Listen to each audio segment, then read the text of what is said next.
Fresh नहीं थे भाई। स्पीड, ठीक है।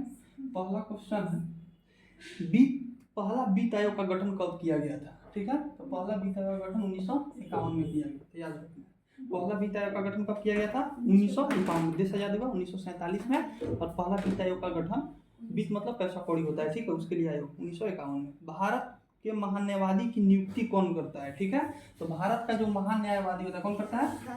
राष्ट्रपति करता है, इसको याद रखना है। महान्यायवादी भारत का जो होता है उसकी नियुक्ति कौन करता है? राष्ट्रपति करता है। ये सलाह देता है किसको? भारत सरकार को सलाह देने के लिए महान्यायवादी की नियुक्ति की जाती है, ठीक है। थॉमस कप का संबंध किससे है? ठीक है, थॉमस कप, इसको याद रखना है।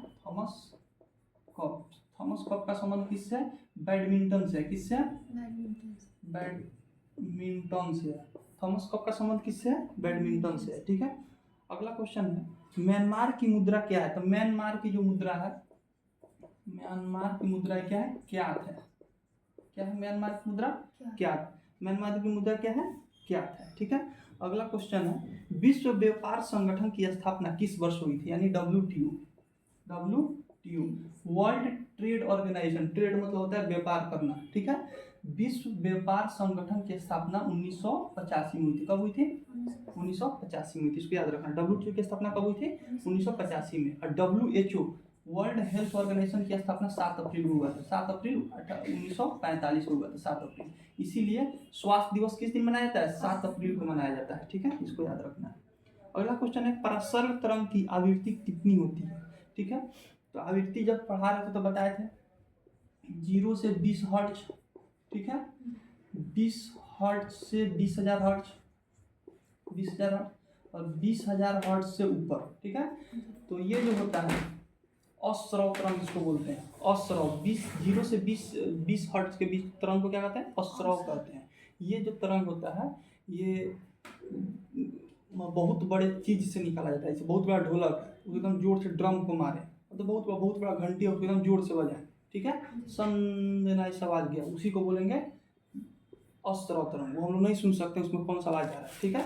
20 से 20,000 हर्ट्ज तक के ध्वनि को हम लोग क्या करते हैं? सुन सकते हैं। मानव के लिए सुनना होता है, इसको भी नहीं सुन सकते हैं और 20,000 से ऊपर वाला को भी नहीं सुन सकते हैं। इसको बोलते हैं पाराश्रव तरंग। 20,000 से ऊपर हर्ट्ज की जो ध्वनि होती है उसको क्या बोलते हैं? पाराश्रव तरंग बोलते हैं। उसको भी हम लोग नहीं सुन सकते हैं, ठीक है। अगला क्वेश्चन है, नादिर शाह के आक्रमण के समय दिल्ली का शासक कौन था? तो 1739 ईस्वी में नादिर शाह ईरान का शासक था, उसको ईरान का नेपोलियन कहा जाता है नादिर शाह को। 1739 ईस्वी में दिल्ली पर आक्रमण किया और दिल्ली से 70 करोड़ रुपया मयूर सिंहासन, तख्ते ताउस जिसको बोलते हैं, लेके कोहिनूर हीरा भी लेके चला गया, ठीक है। तो नादिर शाह जब आक्रमण किया था तो उस समय रंगीला बादशाह था। रंगीला बादशाह का दूसरा नाम मोहम्मद शाह को क्या कहते हैं?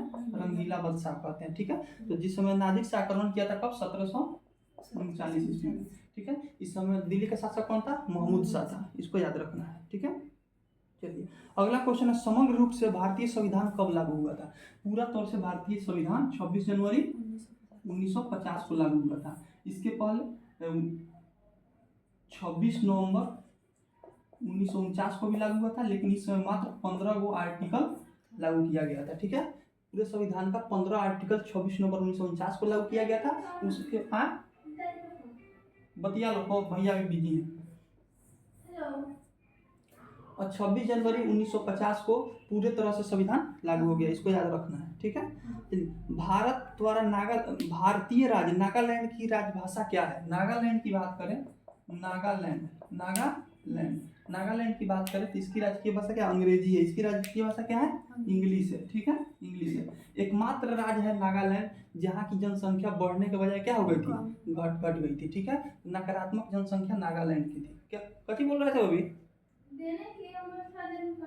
हाँ ठीक है, तो नागालैंड का आधिकारिक भाषा क्या है? इंग्लिश है, इसको याद रखना है, ठीक है। इलाहाबाद स्तंभ के शिलालेख किसकी उपलब्धियां के वर्णित है? जो इलाहाबाद स्तंभ लेख है उसमें किसका वर्णित है? समुद्रगुप्त का, ठीक है, समुद्रगुप्त समुद्रगुप्त। ये गुप्त वंश का शासक था समुद्रगुप्त। और इलाहाबाद जो प्रशस्ति है, इलाहाबाद का जो लेख है, इसमें समुद्रगुप्त लिखवाता है और ये अपने बारे में लिखवाता है। ठीक है, तो इलाहाबाद पूछेगा, इलाहाबाद स्तंभ लेख किससे संबंधित है? समुद्रगुप्त। समुद्रगुप्त को भारत का नेपोलियन भी कहा जाता है, भारत का नेपोलियन। लिच्छवी दोहिद्र कहा जाता है, इसका लिच्छवी में इसका ननिहाल था, नाना का घर था, इसीलिए इसको लिच्छवी दोहिद्र कहा जाता है। ठीक है, दोनों याद रखना है। चलिए अगला क्वेश्चन है, भारत में राष्ट्रीय आय की गणना सर्वप्रथम किसने की थी? तो दादा भाई नौरोजी ने की थी। दादा भाई नौरोजी ने की थी। ठीक है, इनको बहुवृद्ध पुरुष कहा जाता है, तो सबसे बूढ़ा व्यक्ति को कहा जाता है दादा भाई नौरोजी। दादा से याद रखना, दादा घर का बूढ़ा होता है तो बहुवृद्ध पुरुष किसे कहा जाएगा? दादा भाई नौरोजी कहा जाएगा। भारत में राष्ट्रीय आय की गणना, राष्ट्रीय आय की गणना की पर व्यक्ति भारत में कितना रुपया कमाता है, ठीक है, तो उसकी गणना सबसे पहले दादा भाई नौरोजी ने ही किया था। ठीक है, और धन का जो पलायन सिद्धांत है, कैसे धन का निष्कासन हो रहा है भारत से अंग्रेजों के ब्रिटेन में, ये भी कौन दिया था? दादा भाई नौरोजी। हिस्ट्री में पढ़ा चुके हैं, दादा भाई नौरोजी ने दिया था। ठीक है, चलिए अब कह रहा है कि भारतीय संविधान के नीति निर्देशक सिद्धांत यानी डीपीएसपी कहाँ से लिया गया है? आयरलैंड से लिया गया है। भारतीय संविधान की नीति निर्देशक सिद्धांत कहाँ से लिया गया है? आयरलैंड से सिद्धांत। अब चलिए, ये कोई अर्धचालक है यानी सेमीकंडक्टर है। तीन तरह का होता है, एक चालक होता है, एक कुचालक होता है, एक होता है अर्धचालक। चालक क्या होता है? जैसे कोई लोहा का तार हो गया तो चालक है। चालक का मतलब क्या है? तुरंत उसमें बिजली का करंट देंगे, इशारी से उसारी छोर पर तुरंत करंट चला जाएगा। दूसरा होता है कुचालक। अब मान लीजिए यहाँ बोर्ड है, बोर्ड में बिजली का तार दे दिए तो ये चलेगा? नहीं जाएगा, तो इसको बोलते हैं कुचालक। अब कुछ ऐसे होते हैं जिसको बोलते हैं अर्धचालक। कुचालक भी है, चालक भी है। ठीक है, बीच वाला है वो। ठीक है, जैसे जर्मेनियम हो गया, सिलिकॉन हो गया, ये सब क्या है? अर्धचालक है। अब कह रहा है किसी अर्धचालक को गर्म कर दें, अब किसी अर्धचालक को हम गर्म कर दें, ठीक है, तो उसका जो प्रतिरोध बता दिए थे कि जो बिजली के करंट जो जा रहा है उसको रोकता जो है, उसी को क्या बोलते हैं? प्रतिरोध बोलते हैं। तो कह रहा है कि कोई अर्धचालक है, अर्धचालक में करंट दे देंगे, मतलब गर्म कर देंगे, अर्धचालक को क्या करेंगे? गर्म कर देंगे। तो अर्धचालक को जब गर्म करेंगे तो चालकता दिखाने लगता है, चालक में परिवर्तन हो जाएगा, तो प्रतिरोध क्या हो जाएगा? कम हो जाएगा। प्रतिरोध कम होगा तभी ना करंट अच्छा से जाएगा। ठीक है, तो अर्धचालक को अगर हम गर्म करें तो क्या हो जाएगा? उसका चालकता ज्यादा हो जाएगा और प्रतिरोध कम हो जाएगा। इसको ठीक से वीडियो में देख के इसको लिख लेना है। चलिए अगला क्वेश्चन है, राज्यसभा के सदस्यों का कार्यकाल कितने वर्ष का होता है? कितने वर्ष का होता है? 6 वर्ष का होता है। लोकसभा का सदस्यों का कार्यकाल कितने वर्ष का होता है? 5 वर्ष का। देखिए जब पॉलिटी पढ़ाए थे तो इसमें बताए थे कि होता है, केंद्र में देखेंगे तो लोकसभा और राज्यसभा होता है। अभी लोकसभा का चुनाव होता है, लोकसभा का सदस्य को क्या बोलते हैं? सांसद बोलते हैं। ठीक है, तो इसी सांसद में से कोई एक व्यक्ति प्रधानमंत्री बनता है। ठीक है, टोटल 580 सीट पर चुनाव हुआ था। ठीक है, टोटल 580। ठीक है, राज्यसभा का जो होता है वो अलग हो गया था। लोकसभा का जो कार्यकाल होता है, कोई प्रधानमंत्री कितना साल तक रहता है? 5 साल तक। तो लोकसभा का कार्यकाल कितना साल रहेगा? 5 साल। और राज्यसभा का कार्यकाल कितना वर्ष होगा? 6 साल। प्रत्येक 2 साल पर 1/3 सदस्य इसमें रिटायर होते हैं, पॉलिटी में बता चुके हैं। तो राज्यसभा का कार्यकाल कितना साल होगा? 6 साल। इसको याद रखना है।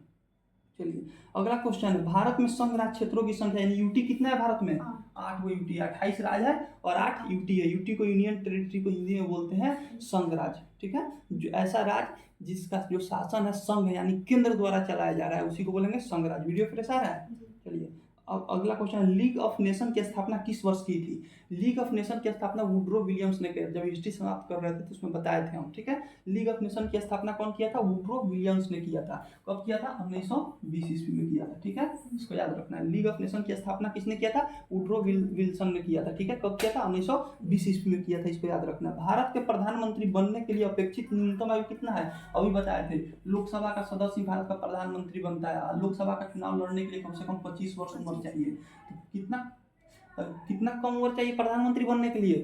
25 वर्ष। क्योंकि 25 वर्ष में चुनाव लड़ जाइए, चुनाव जीत जाइएगा तो प्रधानमंत्री, अगर आपका पार्टी सबसे ज्यादा चुनाव जीता है संख्या में है तो आप प्रधानमंत्री बन सकते हैं। तो प्रधानमंत्री बनने के लिए कितना उम्र चाहिए? 25 साल। ठीक है, इसको याद रखना है। चलिए अगला क्वेश्चन है, मगध में स्वायत्त राज्य की स्थापना किसने कौन किया था? तो सादत खा थे, सादत खा। इसको याद रखना है, स्टेटिक का क्वेश्चन है। मगध में स्वायत्त राज्य मतलब सेल्फ रूल का स्थापना किसने किया था? सादत खान ने किया था। ठीक है, अगला क्वेश्चन है, मनुष्य के शरीर में औसतन कितना खून होता है? 5 से 6 लीटर होता है। जितना शरीर का जितना भार होता है मनुष्य के शरीर का, उसका 7% क्या होता है? ब्लड होता है। अब कोई 100 किलो है तो कौन से उसके शरीर में कितना 7% उसका निकालेंगे तो 7 लीटर होगा। 100 का 7% निकालेंगे, 100 हो गया, 100 का 7%, जब परसेंटेज हटाएंगे तो नीचे में 100 देंगे, काट देंगे तो 7 लीटर ब्लड आएगा। तो मनुष्य के शरीर में जो औसतन जो ब्लड होता है कितना होता है, 5 से 6 लीटर होता है, इसको याद रखना है। चलिए अगला क्वेश्चन है, पद्मश्री सम्मान पाने वाली पहली अभिनेत्री कौन थी? पद्मश्री सम्मान पाने वाली पहली अभिनेत्री कौन थी? संजय दत्त की मम्मी थी। नाम क्या था? नरगिस दत्त। नाम क्या था? नरगिस दत्त। नरगिस दत्त। इन्हीं को सबसे पहले पद्मश्री मिला था। ये किसकी पत्नी और मम्मी है? संजय दत्त की। नरगिस दत्त इनका नाम है। ठीक है, अगला क्वेश्चन है, अर्थशास्त्र धन का विज्ञान किसने कहा था? अर्थशास्त्र को, इकोनॉमिक्स को धन का विज्ञान, ठीक है, धन का साइंस ऑफ मनी किसने कहा था? अर्थशास्त्र। कौन किसने कहा था? एडम स्मिथ ने कहा था। अर्थशास्त्र को धन का विज्ञान किसने कहा था? एडम स्मिथ ने कहा था। इसको याद, फादर ऑफ इकोनॉमिक्स किसे बोलते हैं? एडम स्मिथ को ही बोलते हैं। अर्थशास्त्र का पिता किसे कहते हैं? एडम स्मिथ को बोलते हैं। इसको याद रखना है। अर्थशास्त्र का पिता किसे बोलेंगे? एडम स्मिथ को बोलेंगे। ठीक है, और धन का अर्थशास्त्र धन का विज्ञान है किसने कहा था? एडम स्मिथ ने कहा था। इसको याद रखना है। चलिए अगला क्वेश्चन है, गैल्वेनोमीटर द्वारा क्या पता लगाया जाता है? धारा यानी करंट का पता लगाया जाता है। किसका? करंट का हिंदी होता है धारा। ठीक है, तो जो गैल्वेनोमीटर होता है उसे किसका पता लगाया जाता है? करंट का पता लगाया जाता है, धारा का।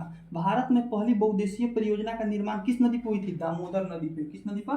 दामोदर। ठीक है, दामोदर नदी। बहुउद्देशीय, बहुउद्देशीय मतलब ऐसा परियोजना उसका उद्देश्य बहुत सारा हो। ठीक है, बहुउद्देशीय, एक नहीं बहुत सारा उसका उद्देश्य हो। जैसे कि पानी से बिजली उत्पन्न किया जा सकता है और बहुत सारा चीज़ है। ठीक है, तो कह रहा है कि बहुउद्देशीय परियोजना का निर्माण किस नदी हुआ था? दामोदर नदी पे हुआ था। ठीक है, गुप्त संवत की शुरुआत किसने की थी? गुप्त संवत, जैसे अभी हम लोग विक्रम संवत चलता है, शक, अभी कौन सा संवत चलता है? शक संवत चलता है। शक संवत जो है कनिष्क के काल में आया था। शक संवत किसके काल में आया था? कनिष्क के काल में। अब आया गुप्त संवत। गुप्त जो संवत है, ठीक है, मतलब संवत मतलब कहता है कैलेंडर होता है। तो गुप्त संवत की शुरुआत किसने की थी? चंद्रगुप्त प्रथम ने किया था। किसने किया था?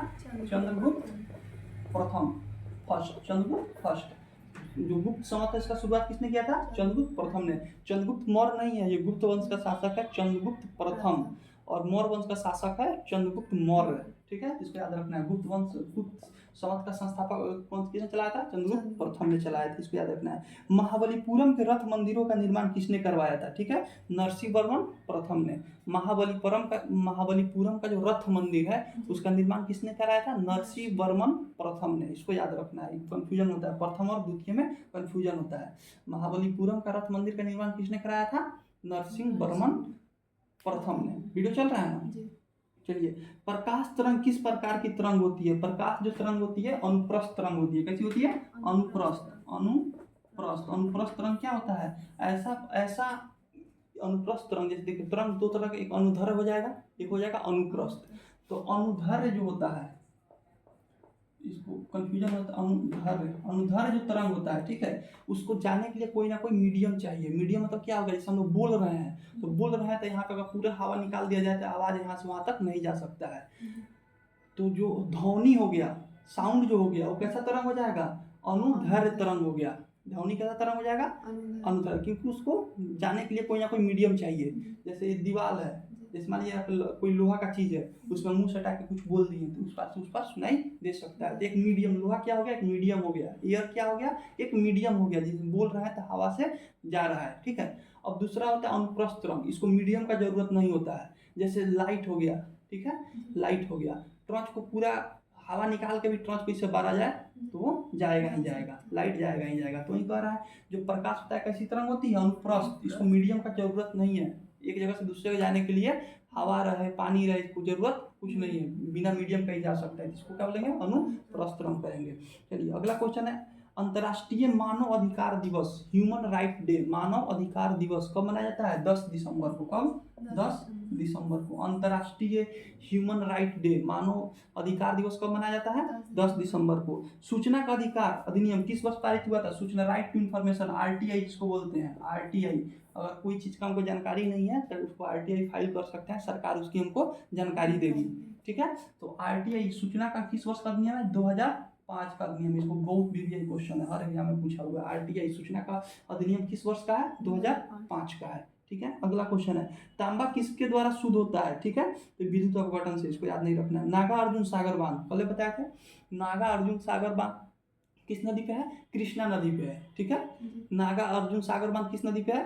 कृष्णा नदी पे। दोनों कृष्ण अर्जुन याद रखना है, कृष्ण और अर्जुन। तो नागार्जुन सागर बांध किस नदी पे है? कृष्णा नदी पे, इसको याद रखना है कृष्ण और अर्जुन से, ठीक है। चलिए, बादल किस कारण वायुमंडल में तैरते हैं? कोई भी चीज क्यों तैरेगा? क्योंकि उसका जब घनत्व जब कम हो जाएगा तभी ना तैरेगा। हाँ, तो निम्न घनत्व के कारण तैरते हैं। चलिए, संयुक्त राष्ट्र का यूएन, संयुक्त राष्ट्र का हिंदी क्या होता है? यूएन, यूनाइटेड नेशन, इसको बोलते हैं हिंदी में संयुक्त राष्ट्र। संयुक्त राष्ट्र के पहले महासचिव कौन थे? त्रिगवेली थे। कौन थे? त्रिगवेली। वीडियो फ्रेश आ रहा है? हाँ, यूएन का पहले महासचिव यानी संयुक्त राष्ट्र के पहले महासचिव कौन थे?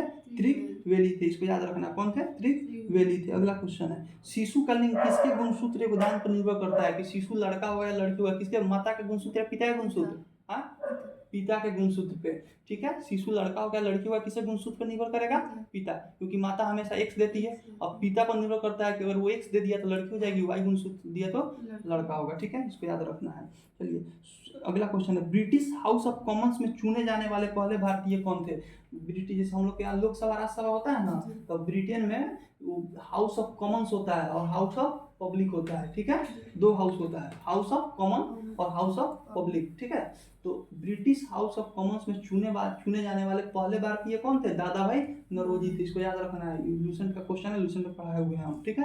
ब्रिटिश हाउस ऑफ कॉमन्स में चुने जाने वाले पहले भारतीय कौन थे? दादा भाई नौरोजी थे। चलिए, अगला क्वेश्चन है, देवप्रयाग किसके संगम पे है? जब भी दो नदियां का संगम जब बनती है तो कुछ ना कुछ, दो नदियां के मिलती है तो सब कुछ ना कुछ नाम दिया जाता है, ठीक है। तो जो देवप्रयाग है, अलकनंदा और भागीरथी के संगम जहाँ होता है, दोनों संगम मतलब मिलना, अलकनंदा नदी और भागीरथी नदी जहाँ मिलती है उसको क्या बोलते हैं? देवप्रयाग बोलते हैं, इसको याद रखना है। दो बूंद जिंदगी के नारा किस कार्यक्रम से संबंधित है? जब हम बचपन में पोलियो पीते थे, ठीक है, तो बूंद बूंद गिराया जाता था, ठीक है। तो दो बूंद जिंदगी के लिए, ठीक है, पोलियो से लोग ग्रसित नहीं हुए, इसके लिए भारत सरकार ने पोलियो चलाया था, पल्स पोलियो उसको नाम दिया गया, ठीक है। पहले गोटी खिलाया था, उसके बाद वो बूंद बूंद आया, ठीक है, तो उसको बोलते हैं पल्स पोलियो, ठीक है। क्या बोलेंगे उसको? Pulse polio. तो दो बूंद जिंदगी के लिए नारा किसका है? पोलियो का है, पल्स पोलियो का है, ठीक है, इसको याद रखना है। चलिए, अगला क्वेश्चन है, जैन धर्म के प्रथम तीर्थंकर कौन थे? ऋषभ देव थे। कौन थे? ऋषभ देव थे। विजय स्तंभ कहाँ पे है? विजय स्तंभ, विजय स्तंभ, विजय स्तंभ, विजय स्तंभ कहाँ है? चित्तौड़गढ़ में। कहाँ है? चित्तौड़गढ़ में विजय स्तंभ कहाँ है? इसको किसने बनवाया था? राणा कुंभा ने। किसने बनवाया था? राणा कुंभा ने। तो विजय स्तंभ कहाँ है? चित्तौड़गढ़ में है। किसने बनवाया था? राणा कुंभा ने, इसको याद रखना है। यादव शासकों की राजधानी कहाँ थी? देवगिरी थी। यादव जो शासक हुए उनकी राजधानी कहाँ थी?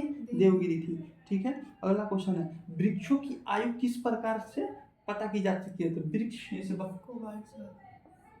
C14 दूसरा जीवाश्म हो गया। C14 क्या हो गया? जीवाश्म। जीवाश्म क्या होता है? या कोई पेड़ पौधा हो या कोई मरा हुआ कोई भी जीव जंतु हो, उसको पता लगाने के लिए C14, या पृथ्वी का आयु पता लगाने के लिए C14, पहाड़ों का आयु पता लगाने के लिए यूरेनियम 235, ठीक है। और ये पेड़ है, तो पेड़ को जब काटते हैं तो उसमें बलय बना हुआ होता है, एक बीच में से छोटा सा होगा, फिर इसे दूसरा कलर का होगा, फिर इसको दूसरा कलर का होगा, इसे से गोला गोला होता है। तो कह रहा है वृक्षों की आयु का पता कैसे लगाते हैं? बलय को गिनकर, उसका जितना बड़ा मतलब जितना ज़्यादा दिन का वृक्ष होगा उसमें बलय की संख्या कितनी होगी? उतना ज़्यादा होगी, इसको याद रखना है। चलिए, अगला क्वेश्चन है, केरल के तट को किस नाम से जाना जाता है? जब मैं पढ़ा रहे थे तो बताए थे, केरल का तट को मालाबार है, यहाँ पे केरल है, केरल के तट को क्या बोलते हैं? मालाबार, मालाबार तट, बहुत बार पूछा हुआ है। यहाँ जो तट है उसको बोलते हैं कोंकण तट, कोंकण, ठीक है। तो केरल को तट को किस नाम से जाना जाता है? मालाबार तट के नाम से जाना जाता है। चलिए, अगला क्वेश्चन है, आइए, चरक किसके दरबार में रहते थे? तो कनिष्क के दरबार में। कुषाण वंश का शासक कौन था? कनिष्क था। कुषाण वंश का संस्थापक कुबुलकुलफिसिस, ठीक है। कुषाण वंश का संस्थापक कुबुलकुलफिसिस, उसके संस्था और उसमें कनिष्क किसका शासक था? कुषाण वंश का शासक था। इसकी राजधानी कहाँ थी? मथुरा थी। इसकी राजधानी कहाँ थी? मथुरा थी। द्वितीय राजधानी इसकी मथुरा थी, ठीक है। तो चरक पूछ रहा है, चरक किसके दरबार में रहते थे? कनिष्क के दरबार में रहते थे। और यही एक पुस्तक लिखे, चरक संहिता। चरक कौन पुस्तक लिखते हैं? चरक संहिता, जिसको भारतीय डॉक्टरी का विश्वकोश कहा जाता है, ठीक है। भारतीय डॉक्टरी का विश्वकोश कहा जाता है। चरक संहिता एक पुस्तक लिखते हैं, उसमें दवाई वाई के बारे में सब बताते हैं, बीमारी और दवाई के बारे में बताते हैं। तो चरक किसके दरबार में रहते थे? कनिष्क के दरबार में रहते थे, ठीक है। अगला क्वेश्चन है, इसरो द्वारा छोड़ा गया प्रथम उपग्रह कौन था?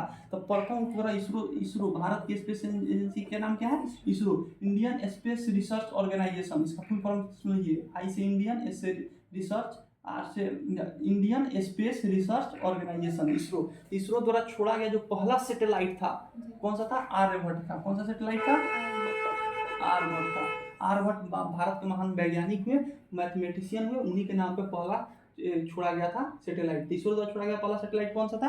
आर्यभट्ट था। इसको याद रखना है। चलिए अगला क्वेश्चन है, महात्मा गांधी को बंदी बनाने के बाद नमक सत्याग्रह का नेतृत्व किसने किया था? 1930 ईस्वी। 1930 ईस्वी 6 अप्रैल 1930 ईस्वी को महात्मा गांधी नमक सत्याग्रह को शुरू करते हैं। ठीक है, तो नमक सत्याग्रह शुरू, जो महात्मा गांधी नमक सत्याग्रह शुरू करते हैं तो उनको बंदी जेल में डाल दिया जाता है। ठीक है, तो जब चले गए जेल में तो उनका जो नमक सत्याग्रह का नेतृत्व किसने किया था?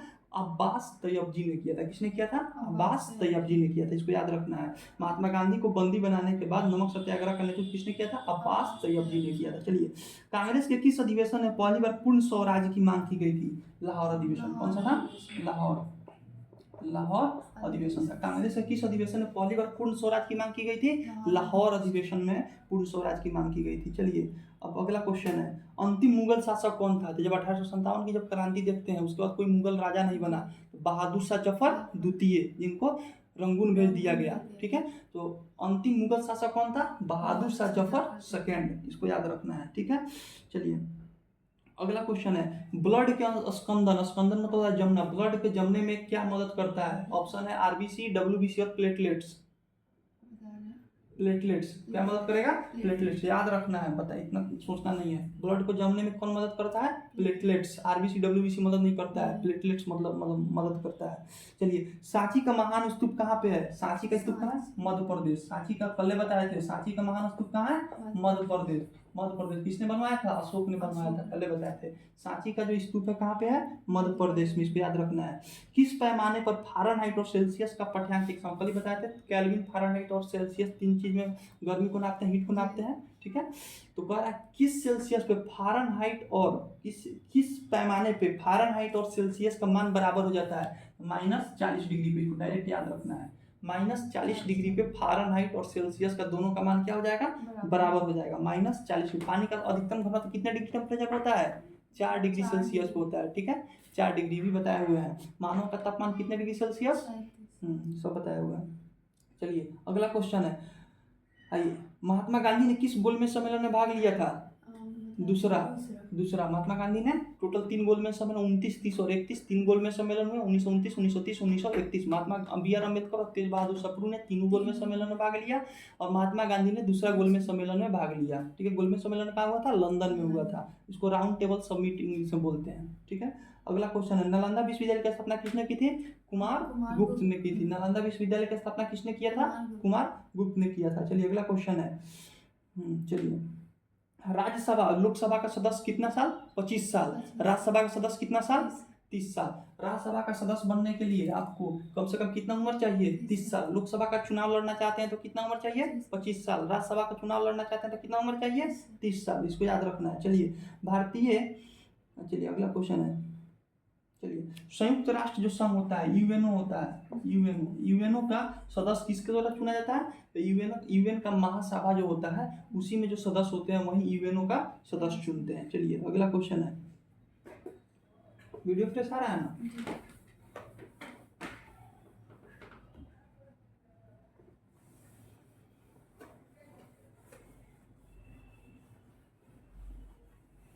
चलिए अगला क्वेश्चन है,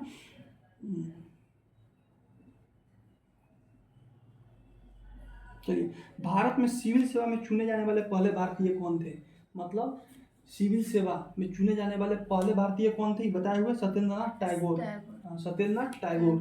ठीक है, ट्यूशन पढ़ाया था तो उसमें बताए थे कि भारत में सिविल सेवा में चुने जाने वाले पहले भारतीय सत्येंद्रनाथ टैगोर थे। चलिए अगला क्वेश्चन है, चलिए, वैदिक गणित का वास्तविक महत्वपूर्ण ग्रंथ कौन सा है? सुलभ सूत्र है। कौन सा ग्रंथ है? सुलभ सूत्र है। वैदिक गणित का सबसे महत्वपूर्ण ग्रंथ कौन सा है? सुलभ सूत्र है। इसको याद रखना है। चलिए अगला क्वेश्चन है, प्राचीन 33 सागर के निक्षेपणों से किस पर्वत का निर्माण हुआ है? तो जो आज हिमालय है ना, वहां पे पहले 33 सागर था, यानी समुद्र, 33 नामक एक समुद्र था। ठीक है, तो वही पूछ रहा है कि प्राचीन जो 33 सागर समुद्र है उसके जगह पर किस पर्वत का निर्माण हुआ है? हिमालय कहाँ है? नेपाल में है, ठीक है, इसको याद रखना है, इस क्वेश्चन को देख लेना है। प्राचीन जो अभी 33 सागर पहले क्या था, जहाँ हिमालय आज है वहाँ पे पहले 33 सागर नामक एक समुंदर था। आज समुंदर प्रशांत महासागर हो गया, हिंद महासागर हो गया। वैसे पहले एक बहुत बड़ा, पहले क्या था, पहले ऐसा बताया गया है कि पहले जैसे पृथ्वी है ना, तो यहाँ बीच में बस जमीन था, चारों तरफ बस पानी था, ठीक है। फिर ये 2 भाग में टूटा, फिर ये 7 महाद्वीपों में टूट गया है, अलग अलग 7 महाद्वीप हो गया है। तो पहले आज जो हिमालय है वहाँ पहले क्या था, 33 सागर था, उसको याद रखना है, ठीक है। रॉकेट के अंतरिक्ष में छोड़ने के लिए कितनी पलायन वेग हमेशा कितना होता है, 11.2 किलोमीटर पर सेकंड। और किसी चीज को 11.2 किलोमीटर पर सेकंड की स्पीड से अगर फेंक दिया जाए तो स्पेस में चला जाएगा, पृथ्वी को कभी लौट के नहीं आएगा। तो रॉकेट को इसी स्पीड से छोड़ा जाता है, इसी को बोलते हैं पलायन वेग, 11.2 किलोमीटर पर सेकंड, ठीक है। चलिए, नुआखली कहाँ स्थित है? नुआखली कहाँ है? बांग्लादेश में। नुआखली कहाँ है? बांग्लादेश में है। क्वेश्चन ही पूछता है कि जिस समय भारत आजाद हुआ था, अच्छा 15 अगस्त 1947 को, उस समय महात्मा गांधी कहाँ थे? तो महात्मा गांधी नुआखली में थे। कहाँ थे? नुआखली में थे। महात्मा गांधी कहाँ थे? नुआखली में थे। नुआखली में हिंदू मुस्लिम राइट हो गया था, महात्मा गांधी वहीं पे थे। तो नुआखली कहाँ है? बांग्लादेश में। नुआखली कहाँ है? बांग्लादेश में। पीयूष ग्रंथि यानी पिट्यूटरी ग्लैंड कहाँ होता है? ब्रेन में होता है, ठीक है। अगला है, भारतीय क्रांतिकारियों का पिता किसे कहा जाता है? बाल गंगाधर तिलक को। भारतीय क्रांतिकारियों का पिता किसे कहा जाता है? बाल गंगाधर तिलक को। तिलक को। भारतीय क्रांतिकारियों का पिता किसे कहा जाता है? बाल गंगाधर तिलक को कहा जाता है। बंगाल में अस्थायी बंदोबस्त किसने लागू किया था? कर्नवालिस ने किया था। चलिए आइए, भारत में सबसे लंबी नहर कौन सी है? इंदिरा गांधी नहर, ठीक है। भारत की सबसे लंबी नहर कौन सी है? सबसे लंबी नहर की, नदी की बात नहीं हो रही है, नहर की बात हो रही है। तो भारत में सबसे लंबी नहर कौन सी है? जैसे कोई नदी बह रहा है, इसी के बीच में से छोटा सा एक नहर निकल आता है, किस लिए? सिंचाई के लिए, ठीक है, सिंचाई के लिए। जैसे हम लोग का कुटवा नहर है, ठीक है, बम नहर है, वो नहर है, वो नदी नहीं है, वो नहर है, किसी बड़े नदी में से उसको निकाला गया है, ताकि इधर का एरिया पहले पंपी सेट नहीं हुआ करता था, तो नहर से ही सिंचाई हुआ करता था, ठीक है। तो सबसे लंबी नहर कौन सी है? इंदिरा गांधी नहर। कहाँ है? राजस्थान में। इंदिरा गांधी नहर कहाँ है? राजस्थान में, इसको याद रखना है। चलिए अगला क्वेश्चन है, किस अधिनियम में संघीय ढांचा प्रस्तुत किया गया था? संघीय ढांचा 1935 का जो भारत शासन अधिनियम था, उसी में संघीय ढांचा प्रस्तुत किया गया। क्वेश्चन है, किस अधिनियम में संघीय ढांचा प्रस्तुत किया गया? भारत शासन अधिनियम 1935 में, ठीक है। चलिए, फ्रांसीसी क्रांति, चलिए अगला क्वेश्चन है,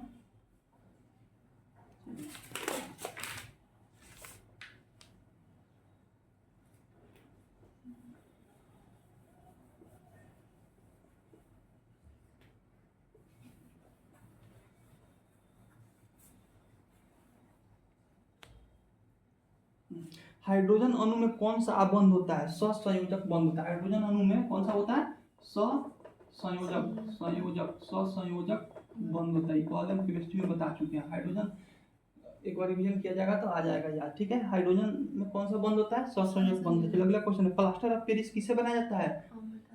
जिप्सम से। किससे बनाया जाता है? जिप्सम से। जिप्सम का फॉर्मूला CaSO4.2H2O। जिप्सम का फॉर्मूला क्या होता है? CaSO4.2H2O। अब प्लास्टर ऑफ पेरिस का होता है CaSO4.12H2O, ठीक है, H2O, ठीक है। ये हो गया जिप्सम, CaSO4.2H2O। आज प्लास्टर ऑफ पेरिस का होता है CaSO4.12H2O, इसको याद रखना है। चलिए अगला क्वेश्चन है, गोबर गैस में मुख्यतः क्या होता है? गोबर गैस में हमेशा क्या होता है? मीथेन होता है। क्या होता है? मीथेन गैस, इसको बोलते हैं CH4। मीथेन गैस का फॉर्मूला क्या होता है? CH4। गोबर गैस में क्या, कौन सा गैस होता है? मीथेन होता है। जब कोई जानवर पागुरी करता है, जैसे गाय से मुंह चिबाते रहता है, ठीक है, गाय बैल, तो उसमें कौन सा गैस निकलता है? Methane gas. धान के खेत में कौन सा गैस निकलता है? मीथेन गैस, ठीक है। तो इस तीनों चीज हमेशा पूछा है। कोई जानवर पागुरी कर रहा है तो उसमें कौन सा गैस निकलेगा? Methane gas. गोबर गैस में कौन सा गैस हो गया? Methane gas. धान के खेत में कौन सा गैस हो गया? मीथेन गैस, इसको याद रखना है। हास्य गैस का रासायनिक नाम, हंसने वाला गैस का रासायनिक नाम क्या है? Nitrous oxide. इसका फॉर्मूला होता है N2O, ठीक है, याद होना चाहिए। चलिए बड़ा बड़ा क्वेश्चन है, इसमें देख लेना, ठीक है।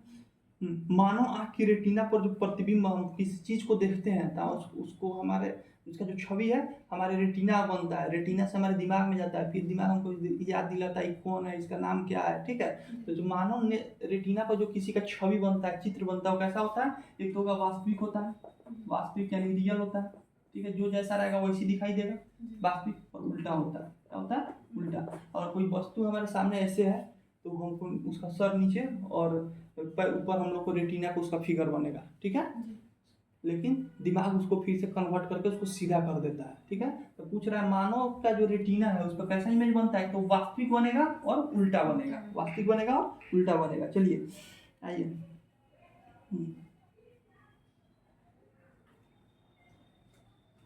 शुष्क बर्फ किसे कहते हैं? कल ही बताए थे, ठोस CO2, सॉलिड कार्बन डाइऑक्साइड को शुष्क बर्फ कहते हैं, ठीक है। सॉलिड CO2 को शुष्क बर्फ कहते हैं। सॉलिड CO2 को क्या बोलेंगे? शुष्क बर्फ कहते हैं। कहाँ होता है? जैसे हम लोग मॉल में जाते हैं तो रेड कलर का एक डिब्बा लगाया रहता है कि आग लगने पर इसको इस्तेमाल किया जाता है फायर एक्सटिंग्विशर में, तो उसी में उसमें सॉलिड CO2 रहता है। क्या होता है? सॉलिड CO2 होता है, ठीक है। उसमें क्या होता है? सॉलिड CO2 यानी ठोस कार्बन डाइऑक्साइड रहता है, ठीक है।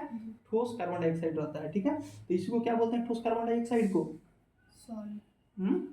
शुष्क बर्फ कहते हैं। शुष्क मतलब सूखा हुआ बर्फ इसको बोलते हैं, ठीक है। क्या बोलते हैं? शुष्क बर्फ। शुष्क बर्फ किसको कहेंगे? सॉलिड CO2 यानी ठोस कार्बन डाइऑक्साइड को शुष्क बर्फ कहते हैं, ठीक है। चलिए अगला क्वेश्चन आइए। रासायनिक प्रक्रिया ये पहले बता चुके हैं। हाँ चलिए अगला क्वेश्चन है, चलिए हटाइए। चलिए, मानव शरीर का सबसे बड़ा इंडोक्राइन अंतःस्रावी ग्रंथि कौन सा होता है? लीवर।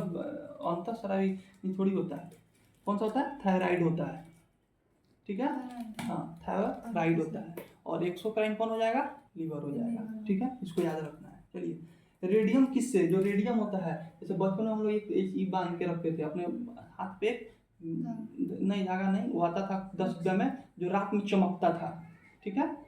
जैसे बेल्ट टाइप का रहता था रबड़ जैसा, तो उसको ऐसा बांध लेते थे और उसको जैसे सूरज का रोशनी पड़ता था या उसको टॉर्च ऐसे बांध देते थे और अंधेरा में जाते थे तो चमकता था, उसी को क्या बोलते हैं? रेडियम बोलते हैं। तो पूछ रहा है रेडियम किससे निकाला जाता है? तो रेडियम जो है वो पिच ब्लेंड से। रेडियम किससे निकाला जाता है? रेडियम किससे निकाला जाता है? पिच ब्लेंड से, पिच ब्लेंड से। और रेडियम का खोज किसने किया था? मैडम क्यूरी ने। Madam Curie. रेडियम का खोज किसने किया था? मैडम क्यूरी ने किया था। रेडियम निकाला किससे जाता है? पिच ब्लेंड से। और रेडियम का खोज किसने किया था? मैडम क्यूरी ने किया था। इसको याद रखना है, नहीं याद होगा तो कॉपी में लिख लेना है। चलिए अगला क्वेश्चन है, निम्न में से कौन सा सबसे अस्थायी तत्व है? शीशा हो जाएगा, देख लेना।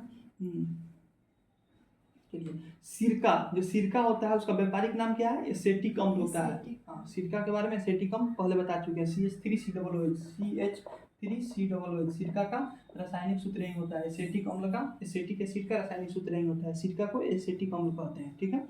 अगला क्वेश्चन है, क्रायोजेनिक्स विज्ञान है, तो क्रायोजेनिक्स के बारे में बता चुके हैं। सबसे कम तापमान पे जो चीज होता है उसको क्या बोलते हैं? क्रायोजेनिक्स। जैसे होता है ना क्रायोजेनिक इंजन, तो वैसा इंजन जो बहुत बर्फ में भी वो चल जाए, कम तापमान में ऐसा इंजन जो चालू रहे उसको क्या बोलेंगे? क्रायोजेनिक्स, ठीक है। तो क्रायोजेनिक्स ऐसा चीज होता है जो सबसे कम तापमान पे भी चले, उसको याद रखना है, ठीक है।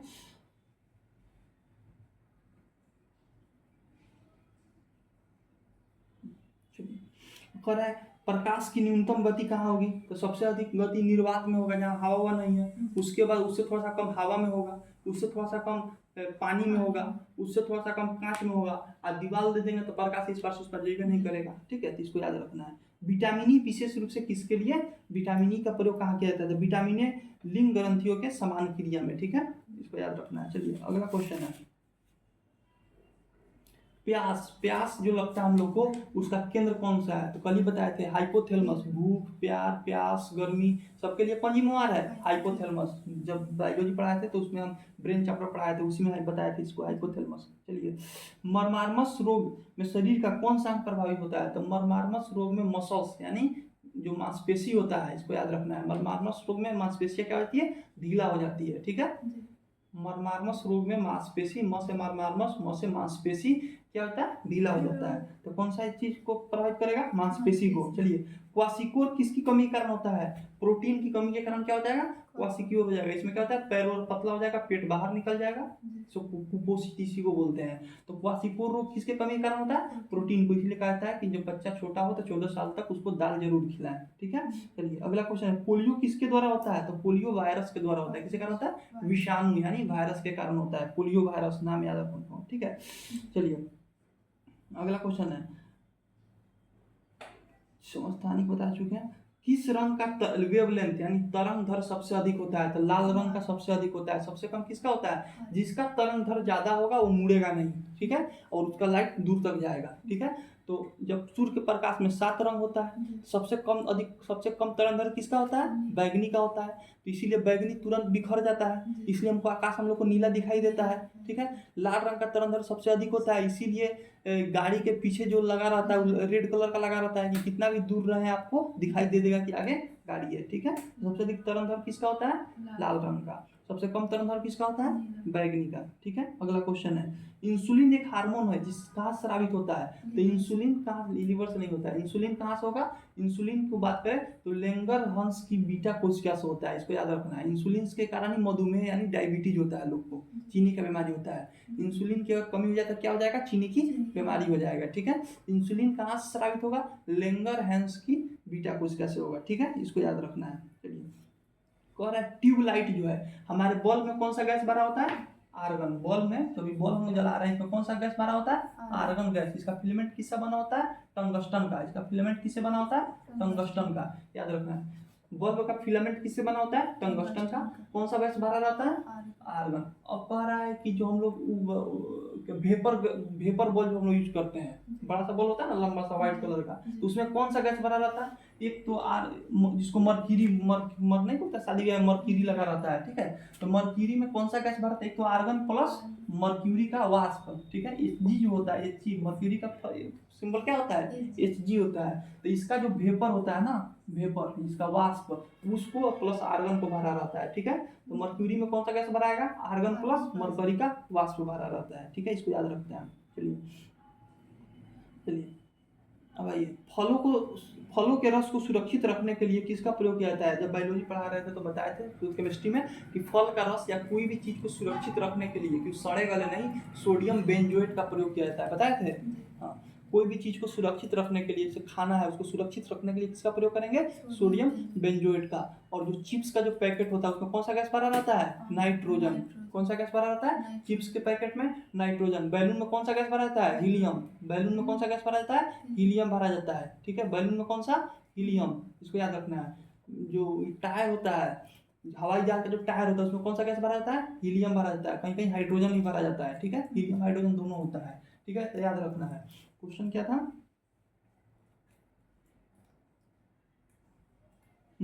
कोई भी चीज को सुरक्षित रखने के लिए, फल फूल किसी को सुरक्षित रखने के लिए बेंजियम सोडियम बेंजोएट का प्रयोग किया जाता है, इसको याद रखना चाहिए। सब क्वेश्चन हमेशा पूछता है। आंसू में कौन सा पदार्थ घुला, जो आंसू होता है, आंसू में कौन सा पदार्थ होता है? लाइसोसोम होता है। आंसू में कौन सा पदार्थ होता है? लाइसोसोम होता है। लाइसोसोम में जीवाणु को मारने की उसमें क्षमता होती है, ठीक है। तो जब भी हमारे आंख में कोई धूलकण पड़ता है, तुरंत लाइसोसोम एक्टिव हो जाता है, आंख से आंसू आने लगता है और उसको धूलकण को खत्म कर देता है। कोई कीड़ा हुआ गया रहेगा तो उसको क्या करेगा? मार देगा, ठीक है। अगला क्वेश्चन है, एंजाइम मूलतः क्या होते हैं? एंजाइम होता है प्रोटीन, कहीं तो एंजाइम बनता है। एंजाइम मूलतः क्या हो जाएंगे? प्रोटीन हो जाएंगे, याद रखना है। लोहे में जंग क्यों लगती है? तो हवा और पानी के कारण लगती है, ठीक है। जब हवा में जब पानी की मात्रा हो जाएगी तो लोहे में जंग लग जाएगा, ठीक है। अगला क्वेश्चन है, चलिए, निम्नलिखित में से झूठा सोना किसे कहते हैं? तो आयरन पैराइट्स को झूठा सोना कहते हैं, इसको याद रखना है। बहुत बार पूछा है क्वेश्चन कि निम्नलिखित में से किसे झूठा सोना कहते हैं। इसमें आयरन नहीं लिखा, सिर्फ पैराइट्स लिखा है, लेकिन बता दे रहा है कि आयरन पैराइट्स को झूठा सोना कहते हैं, ठीक है। अगला क्वेश्चन है, ऑस्टियोमलेशिया, ऑस्टियो पहले ही बताए थे कि ऑस्टियो मतलब क्या होता है? हड्डी होता है। ऑस्टियो मतलब क्या होता है? हड्डी होता है। तो ऑस्टियोमलेशिया रोग किसको प्रभावित करेगा? हमारे हड्डी को यानी कंकाल तंत्र को प्रभावित करेगा, ठीक है। हरित क्रांति, चलिए अगला क्वेश्चन है, मानव शरीर की सबसे छोटी हड्डी कौन सी होती है? स्टेपिस होती है। कान की हड्डी, इस कान में 3 हड्डी, इस कान में 3 हड्डी, टोटल कितनी हड्डी? 6 हड्डी। और सबसे छोटी हड्डी कान की होती है स्टेपिस, सबसे बड़ी होती है फीमर होती है। जांघ की हड्डी को सबसे बड़ी हड्डी, इसका नाम क्या है? फीमर होता है। सबसे छोटा कान का हड्डी, सबसे बड़ा जांघ का हड्डी, इसको याद रखना है। चलिए अगला क्वेश्चन है, सोयाबीन में कौन सा प्रोटीन पाया जाता है? ठीक है, तो ग्लिसरीन प्रोटीन पाया जाता है, जो इंपॉर्टेंट नहीं है, ठीक है। अब कुकिंग गैस, जो हम लोग गैस सिलेंडर यूज करते हैं, इसमें कौन सा गैस भरा जाता है? इसको याद रखना है। जब कोई खाना बनाता है तो उसका बीपी क्या होता है? बढ़ जाता है। जब कोई खाना बनाए तो क्या हो जाएगा, बीपी बढ़ जाता है गुस्सा से, ठीक है। तो बी से ब्यूटेन और पी से प्रोपेन। तो खाना बनाने वाला गैस में कौन सा गैस भरा रहता है, ब्यूटेन प्लस प्रोपेन। और उसका गंधक के लिए इथाइल मरकप्टेन का प्रयोग किया जाता है, ठीक है, जिससे कि गैस लीक हो तो उसका पता चले, सिर्फ गंध के लिए। तो उसमें कौन सा गैस भरा रहता है, ब्यूटेन और प्रोपेन, प्रोपेन भरा रहता है। चलिए किस रोग से पीड़ित रोगियों को कार्बोहाइड्रेट की अधिक मात्रा लेने से मना किया जाता है, तो जिसको मधुमेह यानी डायबिटीज हुआ रहता है, चीनी की बीमारी, उसको कार्बोहाइड्रेट ज़्यादा लेने से मना किया जाता है। चलिए नींद की बीमारी किस प्रोटोजोआ के कारण होता है, ट्रिपोसोमा, सो से सोना, सोमा सोना, तो नींद की बीमारी ट्रिपोसोमा से, इसको याद रखना है। रेफ्रिजरेटर का ताप कौन कौन नियंत्रित करता है, तो रेफ्रिजरेटर में फ्रीऑन गैस भरा रहता है, वहीं उसके ताप को नियंत्रण करता है, ठंडा रखता है। चलिए बीटी कल्चर किससे संबंधित है, अंगूर की खेती को बीटी कल्चर करते हैं, और रेशम कीट पालन को बर्मी कल्चर, ठीक है। तो रेशम का पालन कर रहा है, रेशम कीट पालन तो बर्मी कल्चर, अंगूर की खेती कर रहा है तो बीटी कल्चर, इसको याद रखना है। चलिए 2,4-D क्या है, 2,4-D खरपतवार नाशी है। ये क्या है, जैसे खेत में लोग छिटते हैं ना, खरपतवार हो जाता है तो एक लिक्विड छिटते हैं, ठीक है, तो उस वही है 2,4-D, उसका नाम है 2,4-D। 2,4-D क्या है, खरपतवार नाशी है, इसको याद रखना है, खरपतवार को नाश हटा देता है, ठीक है।